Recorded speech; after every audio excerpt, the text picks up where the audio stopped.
কার্যক্রম নিষিদ্ধ আওয়ামী লীগের নেতাকর্মীদের মাঠে নামার মতো নৈতিক সাহস নেই বলে মনে করে বর্তমান সরকার। তবুও সতর্কতার অংশ হিসেবেই ৬ জেলায় সেনা মোতায়েন করা হয়েছে বলে জানিয়েছেন প্রধানমন্ত্রীর তথ্য উপদেষ্টা ডাক্তার জাহিদুর রহমান। দুপুরে সচিবালয়ে সাপ্তাহিক ব্রিফিংয়ে প্রশ্নের জবাবে তিনি বলেন, দল হিসেবে আওয়ামী লীগ নিষিদ্ধ হবে কিনা সিদ্ধান্ত নেবে আদালত। মোহন ইসলামের প্রতিবেদন।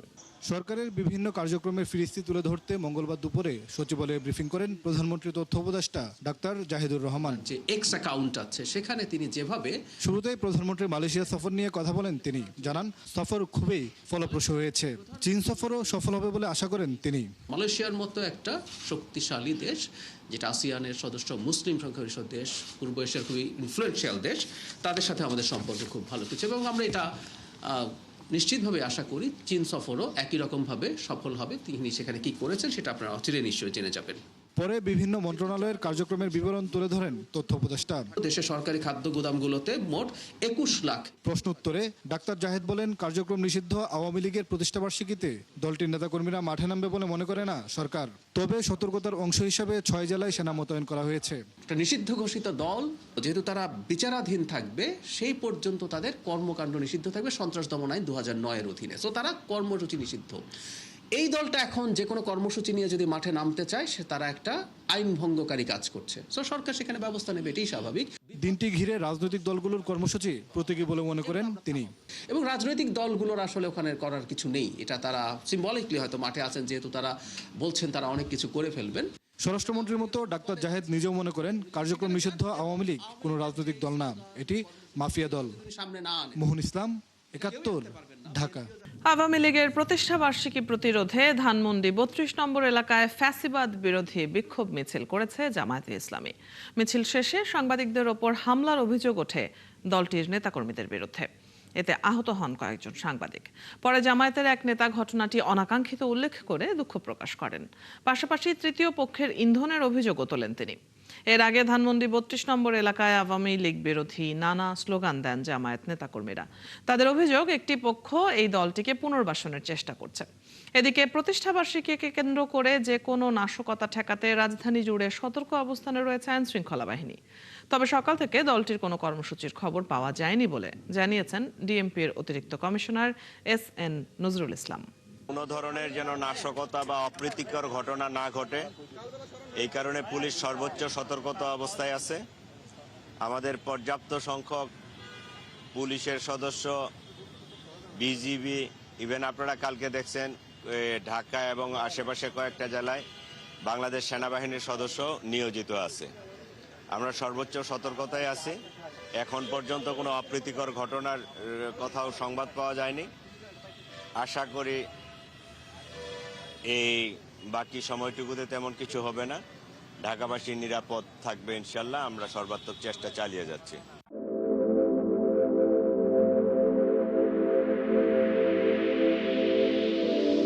কার্যক্রম নিষিদ্ধ আওয়ামী লীগকে আবারও প্রাসঙ্গিক বা ফেরানোর চেষ্টা চলছে বলে অভিযোগ করেছেন প্রধানমন্ত্রীর রাজনৈতিক উপদেষ্টা রুহুল কবির রিজভী। তিনি বলেন, পাচার করা অর্থ কাজে লাগিয়ে ফ্যাসিস্টদের পুনর্বাসনের চেষ্টা চলছে।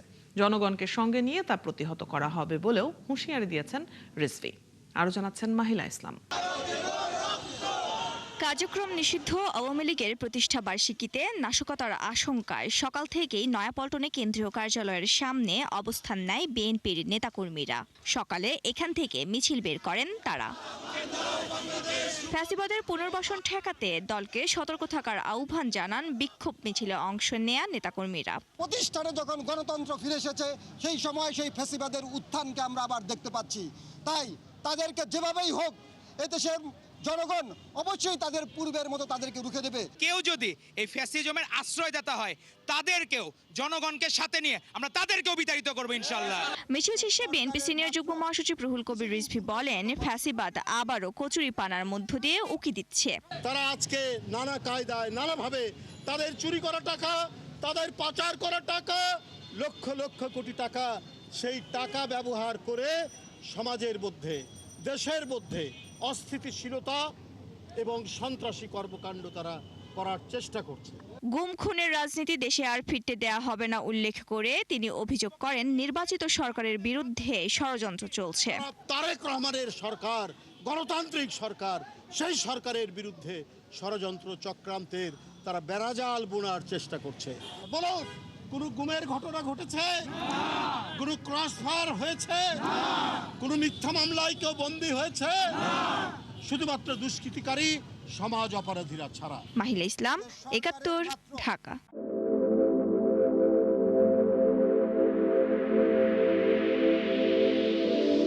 আইন শৃঙ্খলা পরিস্থিতি নিয়ন্ত্রণে ৬ জেলায় সেনাবাহিনী মোতায়েনের পর নারায়ণগঞ্জে কার্যক্রম নিষিদ্ধ আওয়ামী লীগ ও এর সহযোগী সংগঠনের ১৭ নেতাকর্মীকে আটক করেছে আইন শৃঙ্খলা রক্ষাকারী বাহিনী।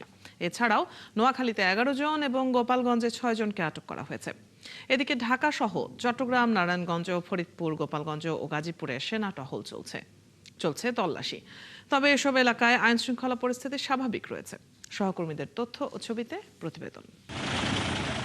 সোমবার রাত থেকেই চট্টগ্রাম নগরীর গুরুত্বপূর্ণ সড়কগুলোতে চলছে সেনাবাহিনী সহ আইন শৃঙ্খলা রক্ষাকারী বাহিনীর টহল।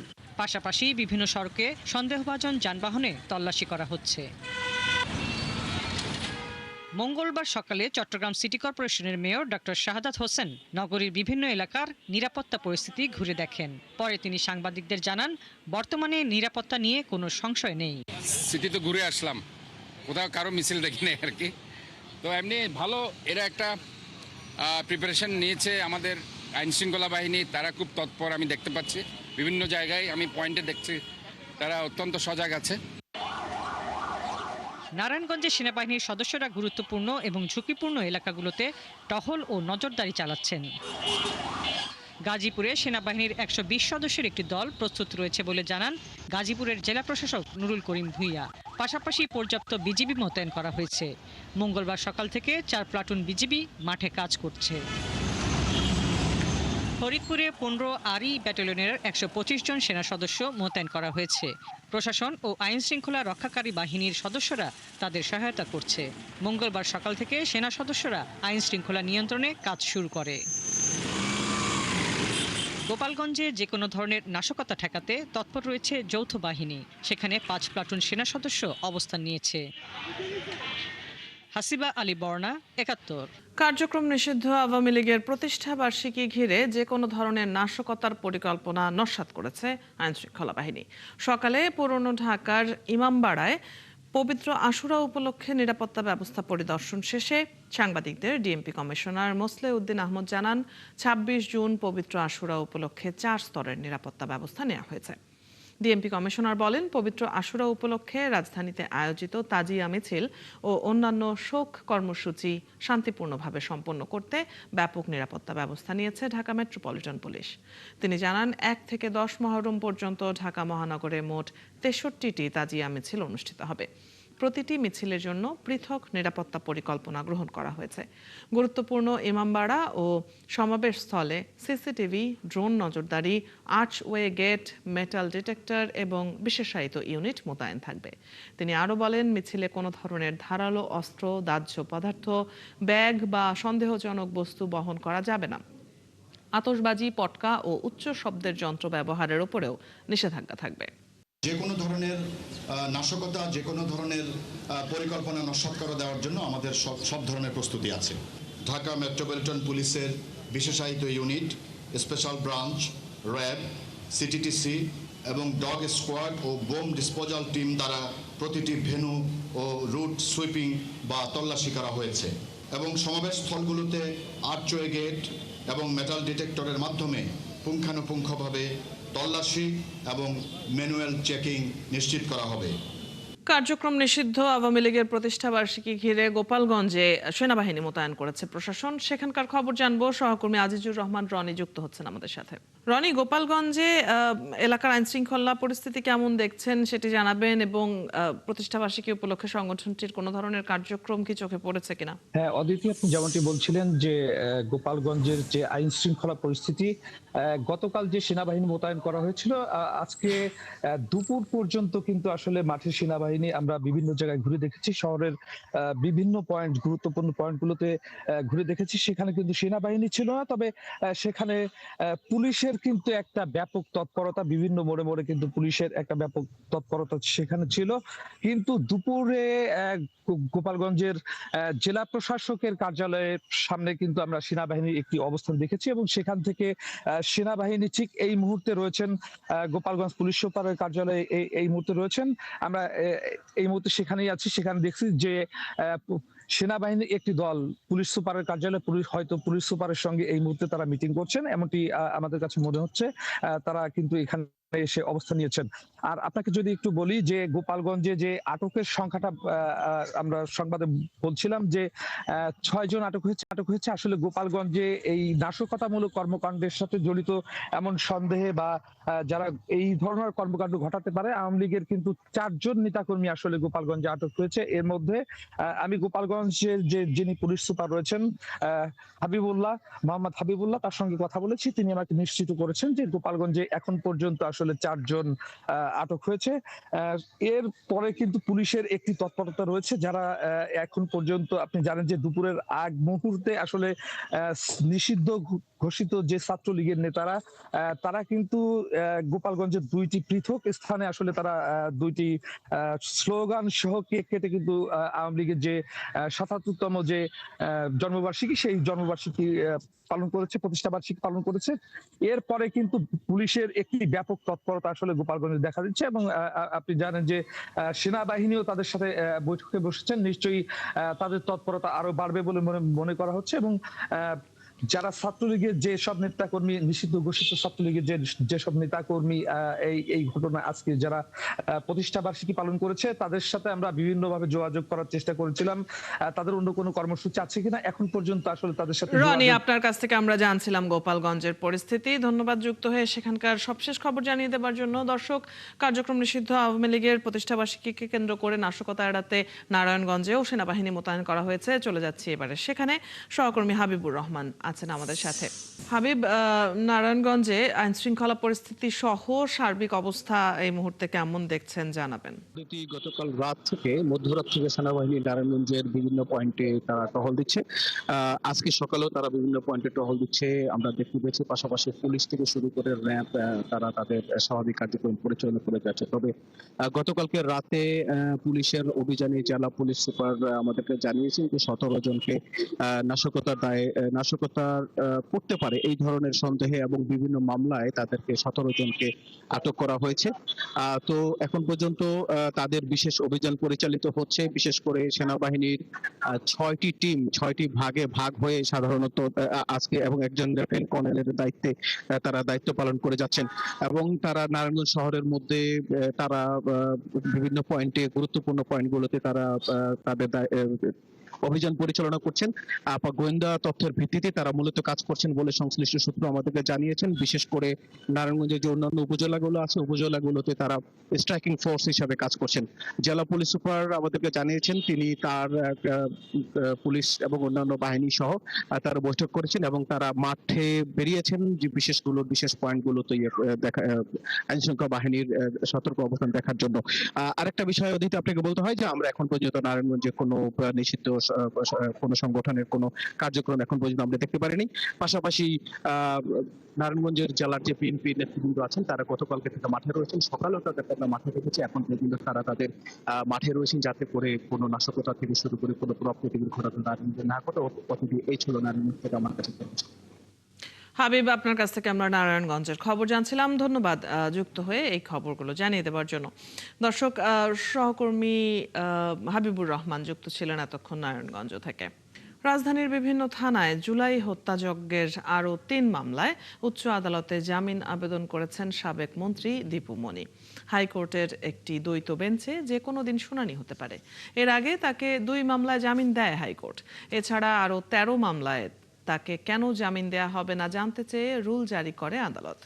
এখন পর্যন্ত দীপু মনিকে অন্তত 39টি মামলায় গ্রেফতার দেখানো হয়েছে। এর মধ্যে আন্তর্জাতিক অপরাধ ট্রাইব্যুনালে শাপলা চত্বর হত্যাকাণ্ড ও জুলাই হত্যাযজ্ঞের মামলায় তার বিচার প্রক্রিয়াধীন।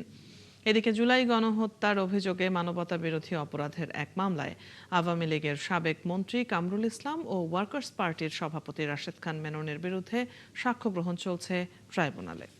মালয়েশিয়া সফর শেষে চীনের দালিয়ানে পৌঁছেছেন প্রধানমন্ত্রী তারেক রহমান। স্থানীয় সময় রাত 11টার পরে দালিয়ান ঝু সুইজি আন্তর্জাতিক বিমানবন্দরে পৌঁছান তিনি। বিমানবন্দরে প্রধানমন্ত্রী ও তার সহধর্মিণীকে স্বাগত জানান লিয়াওনিং প্রদেশের ভাইস গভর্নর এবং চীনে নিযুক্ত বাংলাদেশের রাষ্ট্রদূত। বিমানবন্দর থেকে প্রধানমন্ত্রীকে মোটর শোভাযাত্রায় হোটেল শাংগ্রিলাতে নিয়ে যাওয়া হয়। দালিয়ান প্রদেশে 2 দিন অবস্থান করবেন প্রধানমন্ত্রী সহ বাকি সফর সঙ্গীরা। এরপর বেইজিং যাবেন তিনি। সেখানে ওয়ার্ল্ড ইকোনমিক ফোরামের 17তম নিউ চ্যাম্পিয়ন্সের বার্ষিক সভায় অংশ নেবেন তারেক রহমান। আগামী 26 জুন প্রধানমন্ত্রীর দেশে ফেরার কথা রয়েছে। প্রধানমন্ত্রীর চীন সফরে ঢাকা ও বেইজিং এর মধ্যে তিস্তার পানি বন্টন সমস্যার সমাধানে গুরুত্বপূর্ণ অগ্রগতি হবে বলে আশা করছেন তিস্তাপাড়ের মানুষ। তারা বলছেন, বাংলাদেশ ও ভারতের মধ্যে তিস্তার পানি বন্টন নিয়ে যে অনিশ্চয়তা রয়েছে, দ্রুত এর সমাধান হওয়া দরকার। শাহবায়েজিদ আহমেদ জানাচ্ছেন বিস্তারিত। উত্তরাঞ্চলের 5 জেলার কোল ঘেঁষে বয়ে যাওয়া তিস্তা নদী একসময় এ অঞ্চলের মানুষের জীবন জীবিকা, কৃষি ও জীববৈচিত্র্যের প্রধান অবলম্বন ছিল। কিন্তু পানির স্বল্পতা, নদী ভাঙন ও পরিবেশগত পরিবর্তনের কারণে আজ তিস্তা অনেকটা অকার্যকর। নদী ভাঙনে হাজার হাজার পরিবার তাদের ভিটেমাটি হারিয়ে নিঃস্ব। অন্যদিকে পানির অভাবে কৃষি, মৎস্য সম্পদ ও নদী কেন্দ্রিক অর্থনীতি ক্ষতিগ্রস্ত হচ্ছে।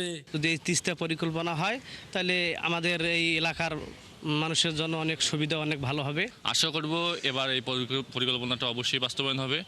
আবার ভবিষ্যতে ইনশাল্লাহ এটা নিয়ে আরো যত তাড়াতাড়ি সম্ভব কাজ করা সম্ভব, উনি এই কাজটা এই বিষয়ে দেখবে। নদীতে মাছ ধরা ছিল তিস্তাপাড়ের বহু মানুষের প্রধান পেশা।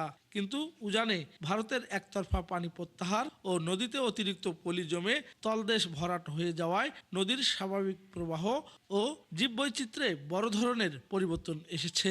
আমাদের এই এলাকার মানুষ আমরা ত্রাণ চাই না, আমরা চাই তিস্তা মহাপরিকল্পনা বাস্তবায়ন হোক। সরকারের কাছে আমাদের এইটা অনুরোধ, দাবি যে আমরা এই তিস্তা মহাপরিকল্পনা দ্রুত গতি হলে আমাদের খুব ভালো হবে। পূর্ব হিমালয় থেকে উৎপন্ন প্রায় 414 কিলোমিটার দীর্ঘ তিস্তা নদী ভারতের সিকিম ও পশ্চিমবঙ্গ অতিক্রম করে বাংলাদেশে প্রবেশ করে এবং পরে ব্রহ্মপুত্রের সঙ্গে মিলিত হয়।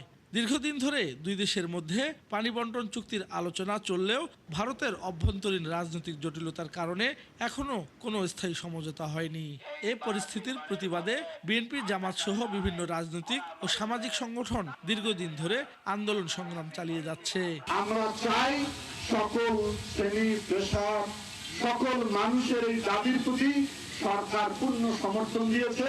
কাজ আমরা শুরু করব, পরীক্ষা নিরীক্ষা চলছে। যদি তিস্তা মহাপরিকল্পনা বাস্তবায়ন না করা হয় তাহলে উত্তর অঞ্চলের জনগণ ঢাকা ঘেরাও করে সারা দেশব্যাপী দেশকে অচল করে দেওয়া হবে। তিস্তাপাড়ের মানুষ বলছেন, প্রধানমন্ত্রীর চলমান চীন সফরে তিস্তা মহাপরিকল্পনা ও নদী পুনরুদ্ধার প্রকল্প বাস্তবায়নের বিষয়ে দৃশ্যমান অগ্রগতি হওয়া প্রয়োজন। প্রধানমন্ত্রীর চীনের সফরের মধ্য দিয়ে দুই দেশের মধ্যে যে উন্নয়নের যে সেতুবন্ধন তৈরি হয়েছে, এটা আরও বিকশিত হবে এবং দুই দেশের সম্পর্ক আরও উন্নয়ন হবে। এই ক্ষেত্রে তিস্তা মহাপরিকল্পনা বাস্তবায়নের ক্ষেত্রে একটা ইতিবাচক ফল বয়ে আনবে। বিশ্লেষকদের মতে তিস্তার সুষ্ঠু পানি ব্যবস্থাপনা নিশ্চিত না হলে শুধু উত্তরাঞ্চল নয়, পুরো বাংলাদেশের জলবায়ু ও পরিবেশগত ঝুঁকি আরও বাড়বে। শাহবায়েজিদ আহমেদ, 71, রংপুর। দর্শক, এর আগে যেমনটি জানাচ্ছিলাম, আওয়ামী লীগের প্রতিষ্ঠা বার্ষিকী প্রতিরোধে ধানমন্ডি 32 নম্বর এলাকায় ফ্যাসিবাদ বিরোধী বিক্ষোভ মিছিল করেছে জামায়াতে ইসলামী। আমরা 32 নম্বরের এই মুহূর্তের খবর জানবো। সেখানে আমাদের সহকর্মী সাজিদ সরকার রয়েছেন। সাজিদ, প্রতিষ্ঠা বার্ষিকী ঘিরে কার্যক্রম নিষিদ্ধ আওয়ামী লীগের কোনো ধরনের তৎপরতার খবর পেয়েছেন কিনা, সেখানকার পরিস্থিতি কেমন দেখছেন এই মুহূর্তে, তাও জানাবেন। অদিতি, আসলে আওয়ামী লীগের প্রতিষ্ঠা বার্ষিকী ঘিরে শুধু ধানমন্ডি নয়, রাজধানীর কোথাও আসলে তেমন কোনো ধরনের ঘটনায় আসলে ঘটেনি। তারা যে আওয়াজটি দিয়েছিল এবং তাদের যে মানে প্রতিষ্ঠা বার্ষিকী ঘিরে যে তাদের বিক্ষোভ বা যে কর্মসূচিগুলো ছিল, এই নিষিদ্ধ এই দলটি তারা সেটি কিন্তু একেবারে শুধুমাত্র সামাজিক যোগাযোগ মাধ্যমে সেটির মানে আওয়াজে ভরা ছিল, কিন্তু এটি বাস্তবে পুরোটাই কিন্তু চিত্র আলাদা। তবে এর পাশাপাশি আপনি দেখেছেন যে সকালে কিন্তু এই 32 নম্বরে জামায়াত ইসলামের পক্ষ থেকে তারা কিন্তু বিক্ষোভ করেছে এবং সেই বিক্ষোভ পরবর্তীতে সাংবাদিক সাংবাদিকদের সাথে বাকবিতণ্ডার এক পর্যায়ে কিন্তু তারা সাংবাদিকদের উপর আক্রমণ করেছে। এর বাইরে এই এলাকাতে শুধুমাত্র জুলাই যোদ্ধারা এসেছিল, তারা প্রতিবাদ জানাতে এসেছিল, কিন্তু আওয়ামী লীগের পক্ষ থেকে আসলে কোনো ধরনের এখানে কার্যক্রম ছিল না। এই 32 নম্বরে 24 সালের মুহূর্ত পর্যন্ত যতটা সরব ছিল, মানুষের উপস্থিতি ছিল, সেটি কিন্তু এখন পুরোটাই একেবারে নীরব এবং নিরুত্তাপ হয়েছে।